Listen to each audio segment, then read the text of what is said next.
Welcome. So, we're looking today at these mantras that are meant for that soft time right before we fall into sleep. If we look at our rhythm inside of the day, we're asleep and in the morning we awaken. We step back into this world that was shut off and closed off for us for a few hours in sleep. And then we step back into it. And so we spend all day successively getting more and more involved and energized by, aggravated by, falling in love with, pushing away all the things that happen in our day to day lives. And in the evening comes this opportunity for us to circle back. We get an opportunity every single day to set it down and to really just lay down, take off all of that which we were holding as so important and we're struggling to unwieldingly manage all day long. So, this moment of sleep, many people have many different relationships with sleep, but the one that the Vedic tradition invites us to have with sleep is an acknowledgement of its. Uh, we can't miss it for our health. It's a key pillar of our health to have healthy sleep, but also it's the relief we get when we have good sleep. To sleep well feels like, especially if you've not slept well in a long time, a good night's sleep feels like rejuvenating like nothing else. And the reason for that is we emerge and go out into the world, and in sleep we set aside all our sensory inputs. Even our mind stops chattering for some time when we reach that deep space of sleep, and there's just a returning back into that inner quiet stillness. And we hear a lot of times that what we do before sleep is very important. There's many distractions we have now in our modern world of course, screens, televisions, phones, but also just lights. We keep our house fully lit as if it's day, and then we switch it off and assume we can just go right into sleep. So, what mantras can do for us is shepherd us into that inner restfulness. And they can draw us back from everything in the world, draw us back into this quiet, still inner space, and really prepare us to greet in sleep, just to nestle back into our own deepest self. So at night, we might pull a blanket over us, and the soul, in that sense, is just simply experiencing its own self, the comfort of its own awareness. So we have a few mantras that kind of help bring us into that space.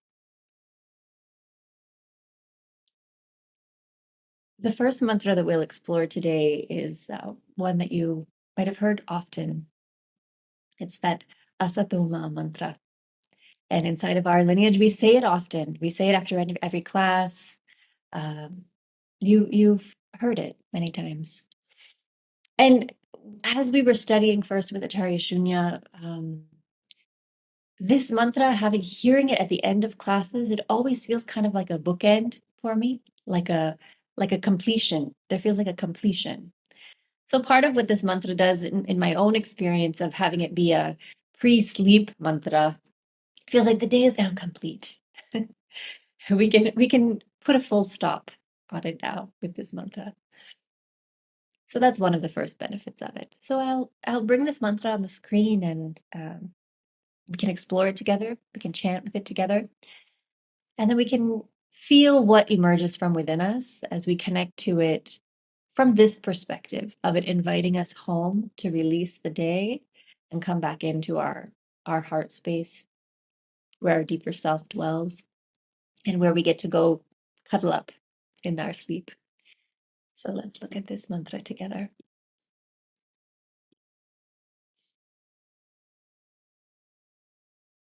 So this mantra has kind of 3 key lines to it. The first, of course, it begins with the sound of Om, which is that vibration, that primordial sound. So we just connect with the sound of Om. And the first line is Asatoma sad-gamaya.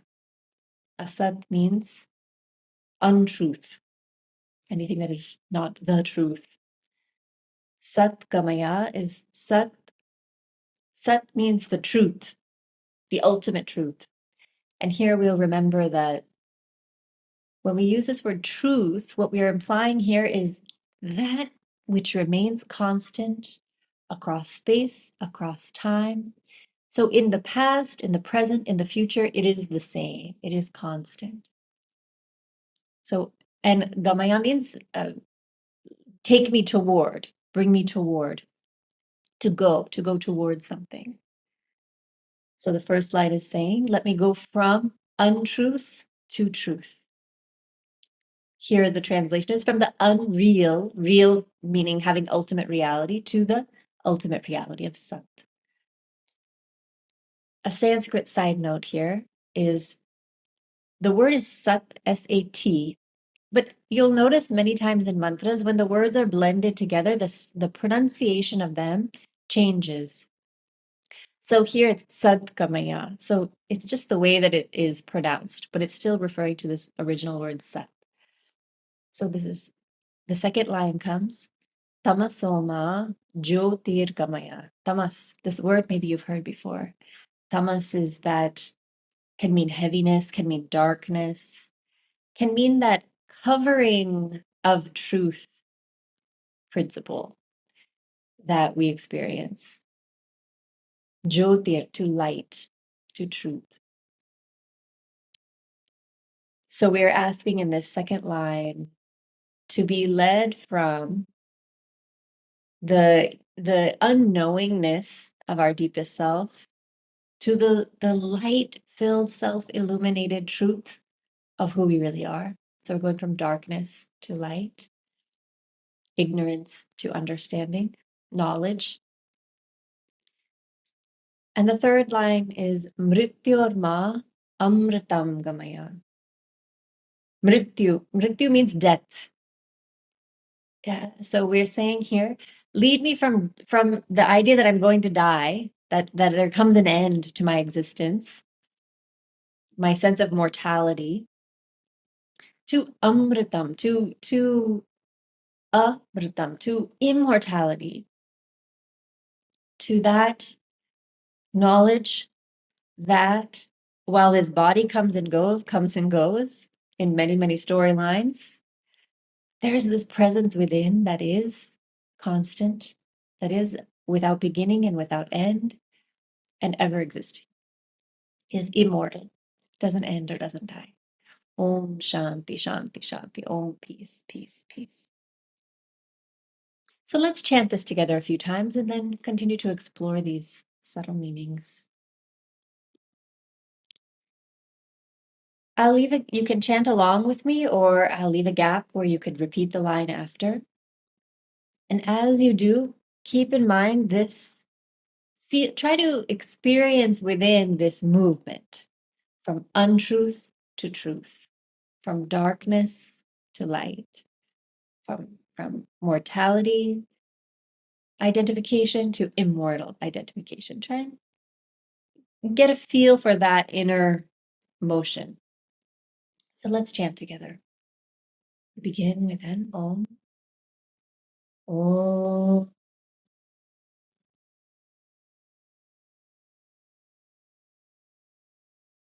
Asatoma sad-gamaya.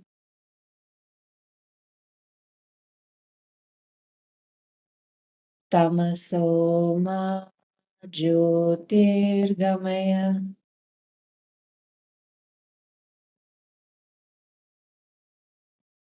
Mrityorma Amritam gamaya.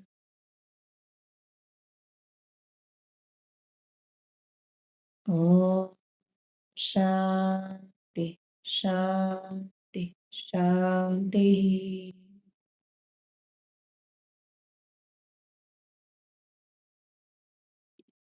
Beautiful.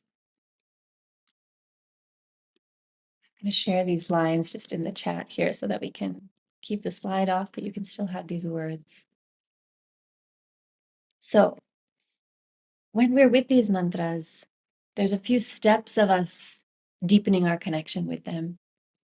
And first, we see what those words mean. We kind of make a little intellectual, logical sense of what those meanings are.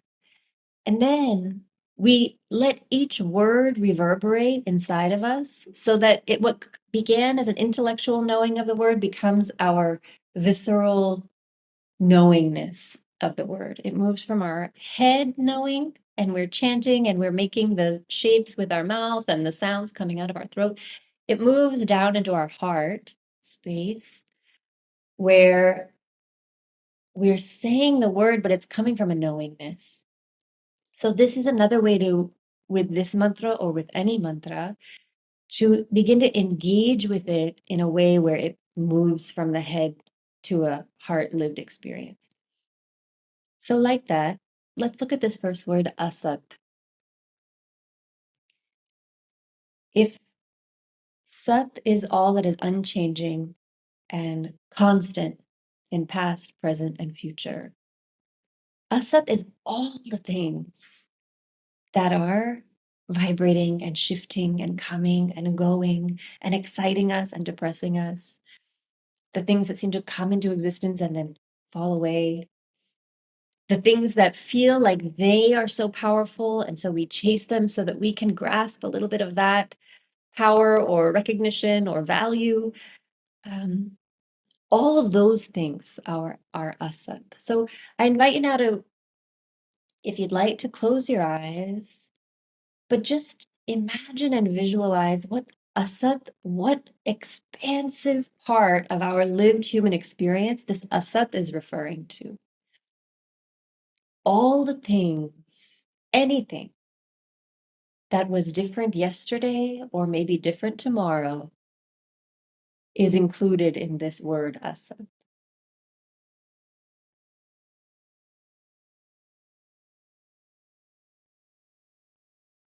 Every relationship that feels it is so identifying for our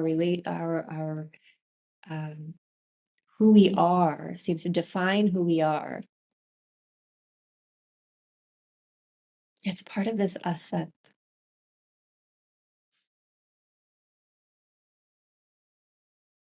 Even the changing of the seasons, the changing of our own body through phases of life, it's all part of this asat.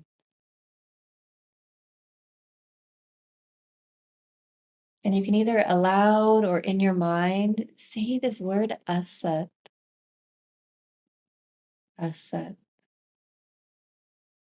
And as it echoes, your awareness, without having to define it in specific words, your awareness of what that word means, what it's referring to, asat, it's expansive. Many, many things come under the umbrella of asat that we know logically or that we don't question. And now let's bring our awareness to this word sat, this word truth. And we remember that underneath all this variability and changeability, there is a constant. There is a presence, a conscious awareness that was there yesterday, today, remains tomorrow. That was there through the many, many past births we had, is here in this current birth, and will be with us in any future birth we may or may not have. That in all of the variability we experience, we see a bird, we see a tree, we see our friend, we see our competitor. Inside of all of them is pervading this sat, this truth, this consciousness, pure awareness. Take a moment, either aloud, you can say that word sat, or you can in your mind repeat that word sat. And deepen into an experience of what that word is meant to encompass.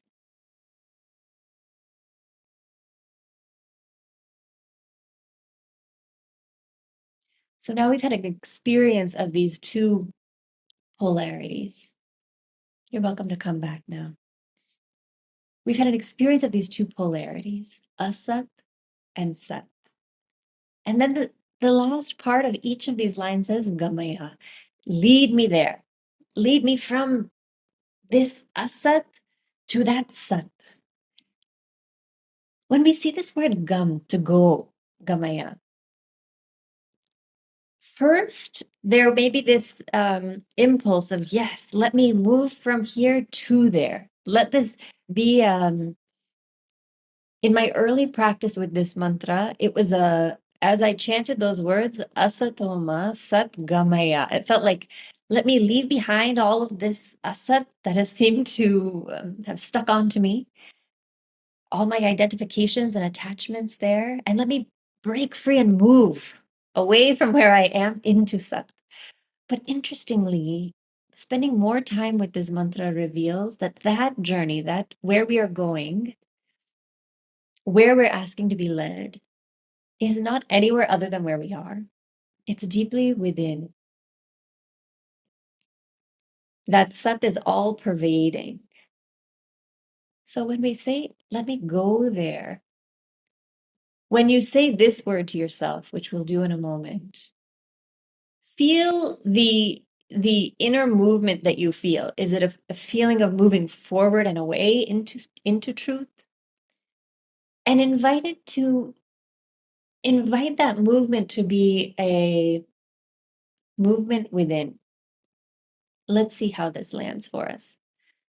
So together we can chant this first line. Om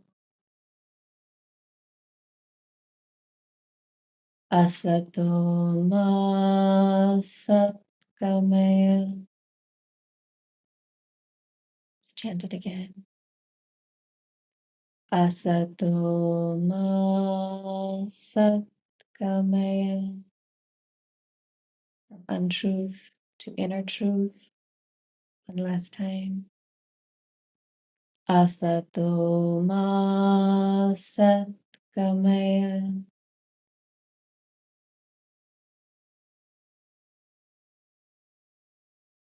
Yeah, beautiful. So let us take the same journey with our next line. Tamasoma jyotirgamaya. So tamas, you may have heard, is one of those gunas, the guna of tamas. Tamas, we're talking about a darkness that we experience. A darkness not of like depression or negativity necessarily, but a darkness of not knowing, of kind of ignorance. And what happens is part of just the setup of being a human being is that we have curtained off the vastness of who we are. We've drawn a heavy velvet curtain of tamas and created this shadowy corner of our existence and believing that that's who we are. Sometimes Acharya Shunya describes how it's like, an analogy is like we've kind of shut ourselves up into a windowless room and we're saying, this is my reality, this is my reality, this is my reality. And that's full of tamas, full of darkness. So this line is asking us, let's open the windows and open the door. Let's draw back the curtain of what's hiding me from me. And let me experience the light of who I truly am. Let me experience the jyoti, the light. And this light is not a light coming from anywhere else. This is a inward flame, an inner flame of light, of conscious awareness.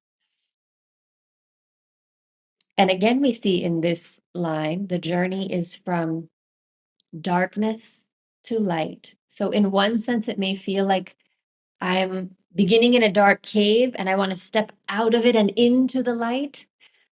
But from an Advaita Vedanta perspective, a deeper connection with this line would say, let me recognize, let me see the darkness of unknowing my own self, of not knowing my own self, and let me now move to an awareness of the light within that darkness that is always there. It was simply just a little covered up. There was a lampshade on my light. So let's experiment with these sounds a bit. First, we'll just look at that word tamas, and we'll chant it together a few times. Tamasoma. So from, there's a saying like from the darkness. So you're welcome to now chant this word to yourself a few times. Tamas, tamasoma, from this darkness. So tamasoma, picturing that veil, that covering that is hiding your own inner brilliance from you. Tamasoma. And now we're moving toward that light. So Jyotir Gamaya. That light now we're moving toward. So you're welcome to chant it to yourself a few times. Jyotir Gamaya. Jyotir Gamaya. Where there's an upliftment of that inner light and bringing it into our conscious awareness. So with this line, we're saying, I thought I was in the dark, but it turns out I can discover and let me return back to my true nature of light, of Jyoti. So we'll chant this line at a stretch a few times. And remember, this darkness is essentially a self-ignorance, is what we're discussing. So we say Tamasoma Jyotirgamaya. Tamasoma Jyotirgamaya. It's a prayer. It's a humble ask.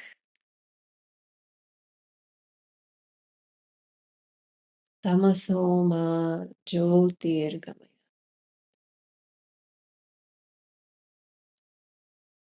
So it's that prayer that asks to just, we know that it's the closest thing, our own inner light. Just asking that covering to be pushed aside.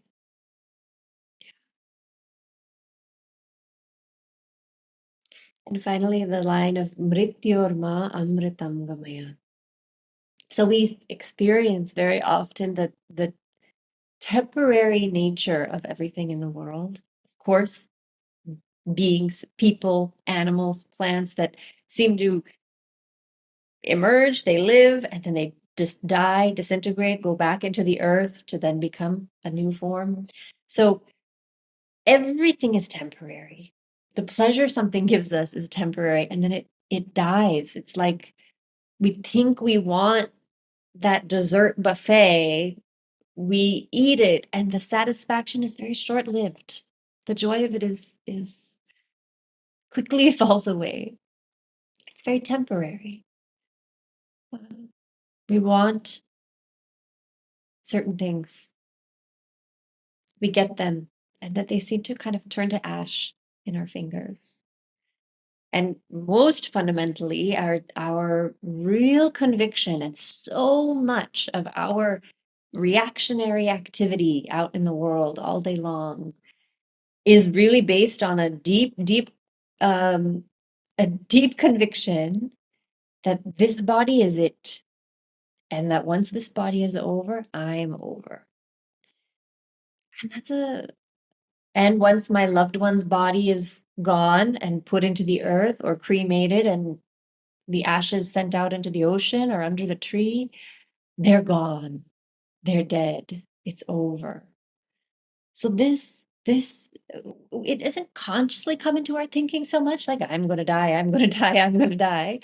But if we sit with it, we realize we are convinced of that. We often we do feel convinced about that. And many of our choices and our actions and our decisions are rooted from a self-preservation, of a feeling like we are ultimately very vulnerable and can easily be harmed, and that we have to protect ourselves and we have to get enough for ourselves. And so it trickles down into many, many parts of our activity.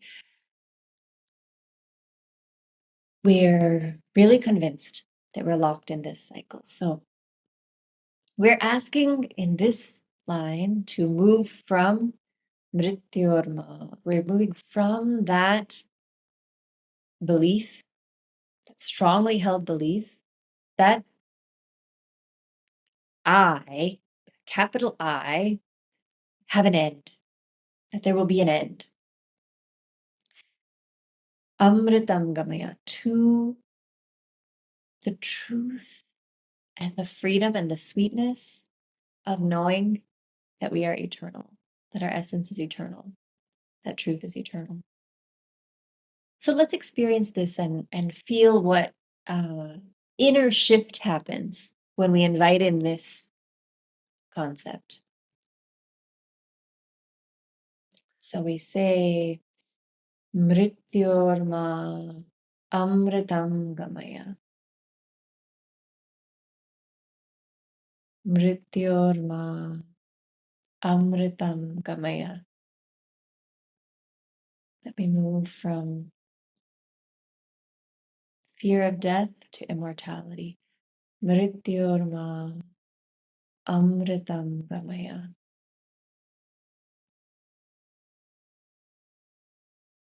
And last time, just notice the inner shift within you. And again, remembering that it's an inner movement. We're moving into a truth within us of our own immortal nature.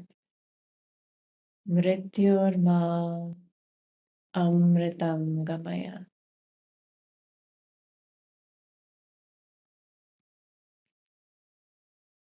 Beautiful.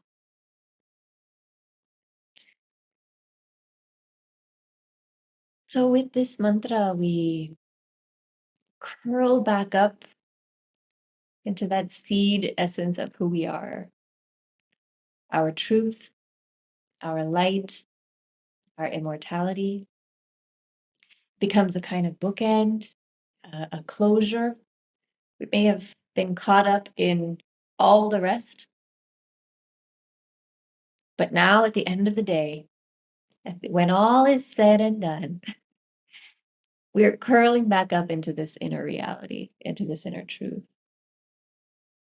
So let's chant the full mantra together once.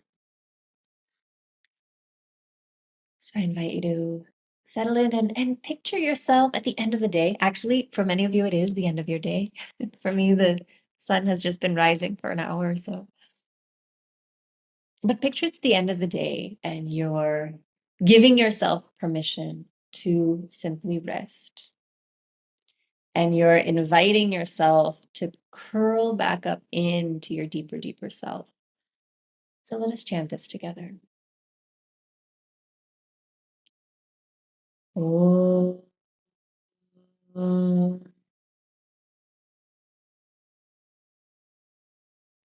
Asatoma sad-gamaya. Tamasoma jyotirgamaya. Mrityorma amritam gamaya.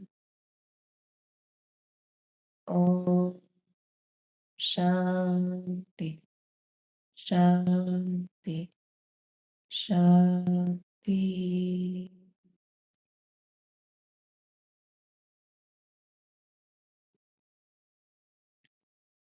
So this is your welcoming in to a deeper connection with this mantra and exploring how that texture changes, paying attention to where the movement seems to be within. And the final note I'll say on this mantra before we move on is just simply when I chant this mantra, it's such a tender prayer. It feels like I'm opening up vulnerably my deepest wishes and desires that are very, very hard to articulate to anyone out in the world throughout the day. Perhaps in this community, we can understand each other's dreams for these kind of awakenings. But it's such a tender prayer. Who am I even asking to lead me? I'm asking, we're asking Ishvara, we're asking that divine presence everywhere to reclaim us back into this knowledge and this awareness. And so it also feels like sometimes when I chant this prayer in the night as part of my evening bedtime ritual, it feels almost childlike, like very innocently I'm saying, bring me from there to here, bring me from there to here. So I like to bring some simplicity to it and bring me a heartfelt connection to it as you invite this in your evening time. Beautiful. So let's move to these mantras are intended to be practiced right before you're falling asleep. You've pajamas on, teeth brushed, lights low, you're sitting in your bed, you're already there. You're not going to get out and go anywhere else. You've got everything. You're sitting in your bed, you can chant this mantra. And then even as you so the next mantra is very, very simple. You know this mantra many times. It's just Om. It's just the sound of Om. And this sound is again that calling back home, is again bringing us home. So there's a beautiful way that Acharya Shunya has taught how Baba would have a practice of chanting Om. And as we just kind of continually, there's no set number of times you have to chant it, but as we chant it may be verbal and vocal at first, but we just keep chanting it until it becomes very quiet, quieter, quietest. And then it just is like an inward, we feel that just inward vibration of the Om. And one way to begin this practice is with a practice which is a kind of pranayama called the Udgeetha pranayama. It's the chanting of Om, but we'll practice it together. And I like to start with this practice and then allow the Oms to slowly, slowly reverberate at the end. So first, let's do this practice, and then we'll experiment with the Oms becoming quieter. So in this practice, we're going to be chanting simply Om. And our inner gaze as we do this, again, we're not seeing anything, but it's where our attention is inside, comes to that kind of third eye area. So we bring our, even though our eyes are closed, we can gently move our eyes in that direction. But at least the idea is that inner drishti, the inner gaze, we anchor it in that third eye area. And what this does is it just kind of laser focuses the mind. We give the mind somewhere to bring its attention, which is here in the third eye area. So we bring our awareness there. And then as we chant these Oms, we use our divine capacity to imagine, but we imagine that Om expanding from our heart space, from our heart center. That sound of Om is coming from deep within us. It's moving out into the farthest reaches of the universe. And as we close into that sound at the end of the Om, it has circled back to us and re-entered into our heart space. So there's this circular movement of the sound where the sound emerges from within us, echoes to the farthest reaches, kind of it dissolves into the universe, because that sound of Om is the sound of the entire universe. And then we feel it back as it closes. It comes back into our heart space. So Let's practice this together and see how it feels. So find yourself a comfortable seat. Your hands can be in a prayer position or just anywhere on your lap, wherever is comfortable. So the gaze, with eyes closed, the inner gaze, not just with the eyes, but with our inner attention, is in that third eye area. But the feeling, the sensation of this Om emerges from the core of our being and emerges from our heart space. So let us chant together. We can inhale. Om.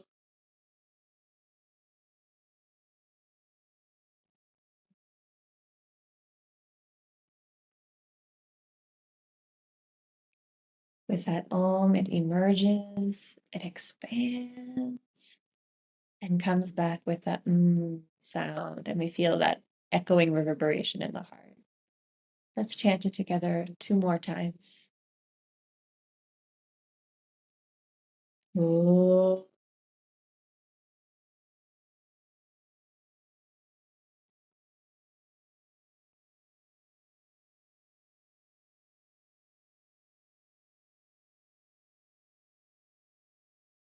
Om.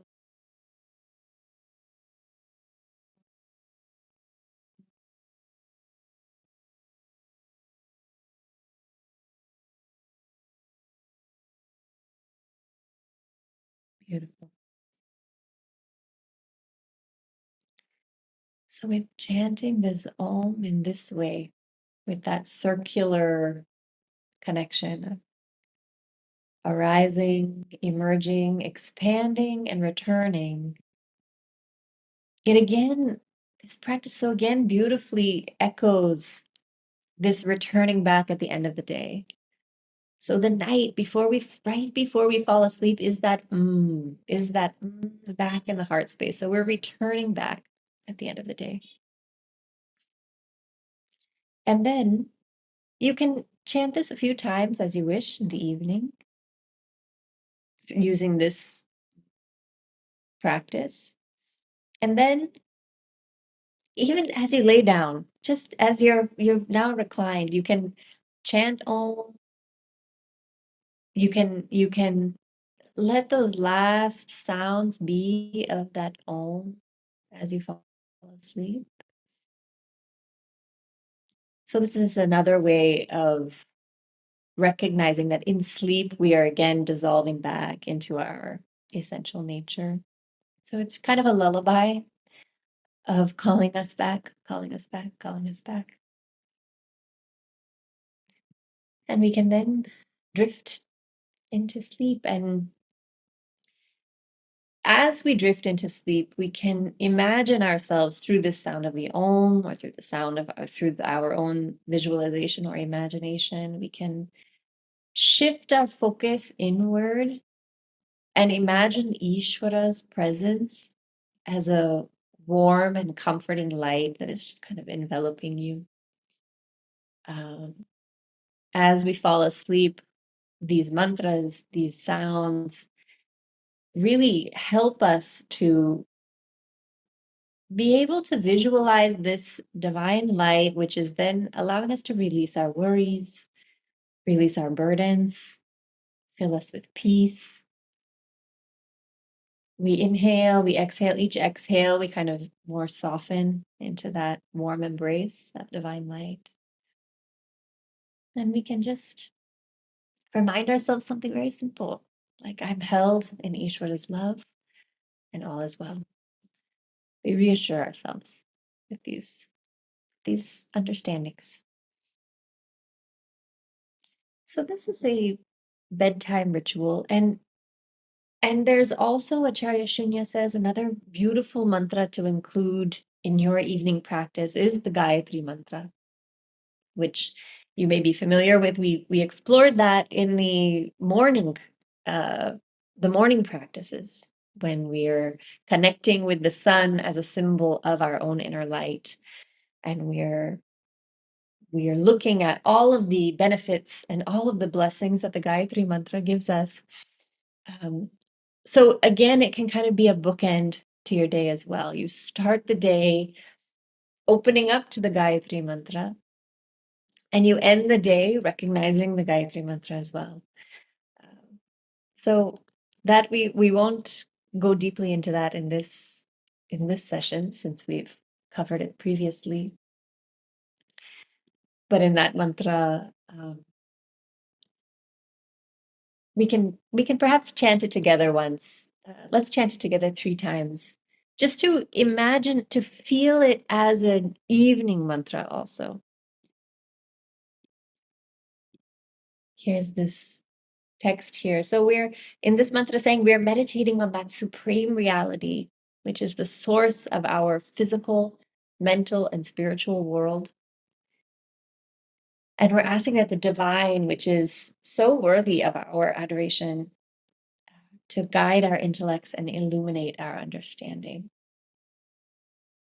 So again, at the end of the day, we're giving ourselves back up. We're again surrendering ourselves to that divine truth, to that divine illumination. So imagine now it's the end of the day, it's before bed. Maybe this is before you've done your own chanting.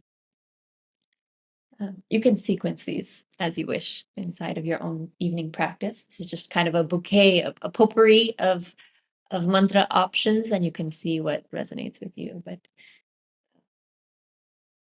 so let's chant it with this intention that it is a nighttime mantra, that we're curling ourselves back up into the seat of our essence with this mantra.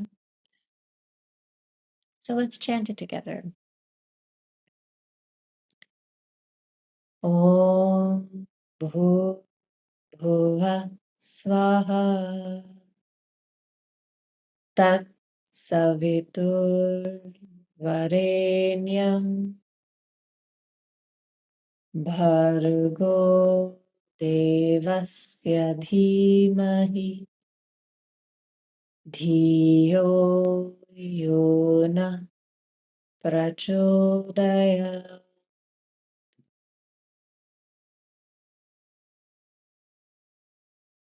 Beautiful. So we let, as Acharya Shunya said, we let these sounds, individual sounds of these mantras kind of fall on us like rain. And that's how these mantras can support us in those times. A final point on all mantras in general is there's different layers of chanting them. And you can on your own experiment with them. But the first is what we've done today, which is in an expressed form. We make the sound. There's a audible sound coming out of us. And that has the benefit of reaching our ears. We feel it infuses our body. It feels very tangible. It focuses our attention, because all of our being is having some part to play in making that mantra sound. So we can outwardly say the mantra. We can also mentally repeat the mantra. So the very, very same words, but we bring the same intention into our heart and our mind, and we mentally chant the mantra. We make the sounds, but in our mind. And then there's another layer of this, and with these almost, we're kind of guided through that, aren't we? We chant it, but it becomes quieter, quieter, quieter until it's an inner sound. And then we also reach kind of this other layer of chanting these mantras, which is even subtler, and it's an intuitive experience of the mantra. So when you are mentally chanting it, and then you feel like you're not chanting the mantra, you're not thinking the mantra, but the mantra is awareness of the mantra just kind of is emerging intuitively from within you. The meaning and the essence of it just kind of is bubbling up inside. So that's another component, another level of mantra chanting is an intuitive level. And finally, Acharya Shunya describes this transcendental level of where those mantras bring you somewhere else. They bring you to that truth. You're experiencing the source of that mantra. And I bring these out simply because with this mantra chanting, any kind of mantra chanting is gently and very slowly. We don't have to try very hard, but our journey will be one of this, from the physical expressed to the mental, to the intuitive, to the transcendent.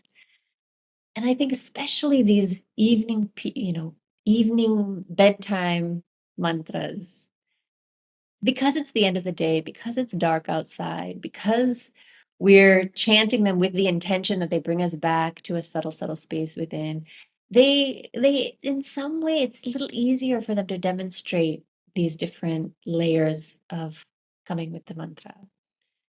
So they help us see ahead into that journey of connecting with mantras.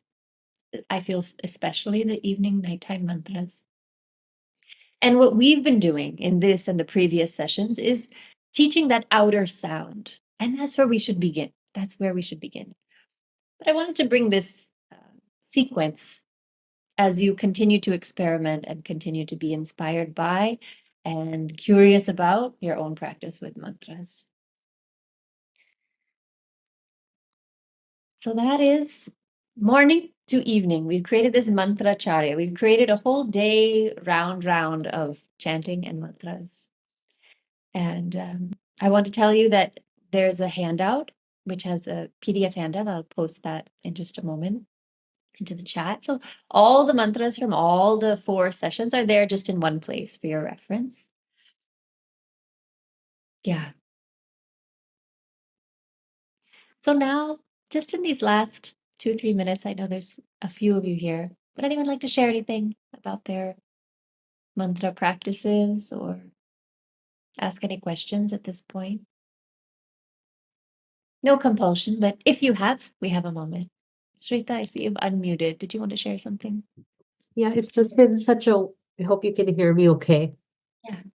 It's been such a wonderful journey being part of these mantra satsangs, and it's just brought such a warmth and joy and lightness to the day because as I go about my day, I think of some of the mantras and I don't say it very rigidly, but sometimes I'm having a meal and suddenly the mantra pops into my head and I'll say it and it just changes the energy. And if I say Shubham Karoti sometimes in the morning now, and the day just starts off with this positive energy. So it's like these tools that you have given us, this bouquet of beautiful mantras that you have gifted us that just are reminders of our divinity throughout the day. Whereas before we started these sessions, it wasn't, I feel like I was missing some of these tools. Like I had the mantras, but it wasn't put together the way you did throughout the day. So it's very powerful and just brings me a lot of joy. So thank you. And I was just going to ask if there's a way we can get them in one place so I could print it out and just have it as a reference. So thank you for that. Yes. Mhm. Yeah, I like how you've described these mantras as tools. Yeah, because I sometimes feel like that too. You sometimes in the day you feel like you're wandering a little bit and you're watching yourself kind of wander a little bit. And then you're like, "Oh no, how do I pull myself back?" And then, "Oh, a mantra. Let me just say a mantra." And it kind of just snaps ourselves back into a,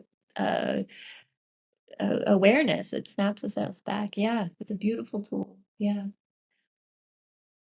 A tool that fascinatingly keeps revealing more and more work that it does on us and through us and within us. Yeah, beautiful.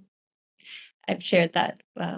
You can download that here at the handout, and I'll share it elsewhere as well. But if you're here today, you can take it. Jay Ma, Deborah, yes. Yes, I wanted to say that that they've given my whole day a different kind of structure that was really not there at all before. I was let's say this inconsistent. I didn't have like a practice. I had them, but it was inconsistent. But it was like having these mantras, as you were saying, is really kind of like snaps everything into place. But it's a just I don't even know how to describe it, but that kind of just being present with the divine inside and being it's a groundedness that happens for me and just a clarity. And it's it's so powerful. And I think there's just an inherent power in chanting the mantras, whatever time it is at the day. But these, at the end of the day, it's like taking the power of the mantra with you into your sleep. It's like I could feel like I was traveling with it, and it was we were going to sleep together. Just that presence, and that presence, it just fills me with joy. This is such a gift. Thank you so much. Thank you, Deborah, for sharing that. Yeah, I like how you mentioned it's almost like these mantras become anchors. You know, Yes.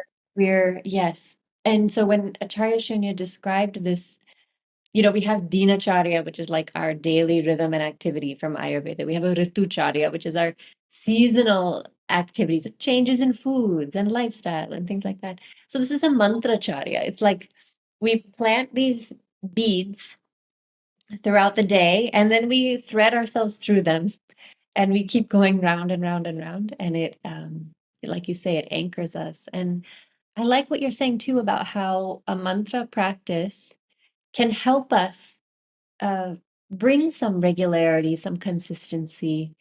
It can be an entry point to saying, okay, every day at 3 o'clock, I have a reminder on my phone which says Om Ishwaraya Namaha. And I just kind of plant these flags in my samsara, and I touch my inner divine nature at that moment. Yeah, beautiful.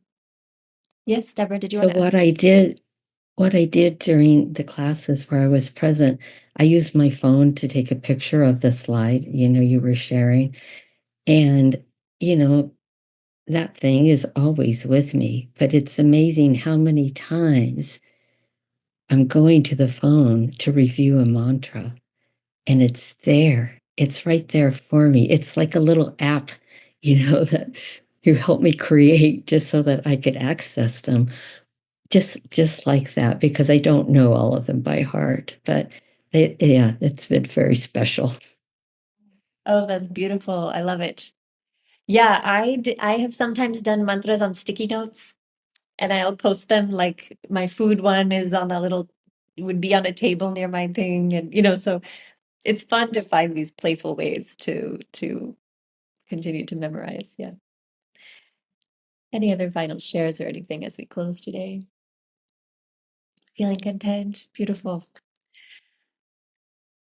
I was just mentioning with our Zoom host Kalyani before we started that anytime a series comes to its final session, it feels like I feel a sense of awe and wonder that all of the things in the universe conspired to make this happen.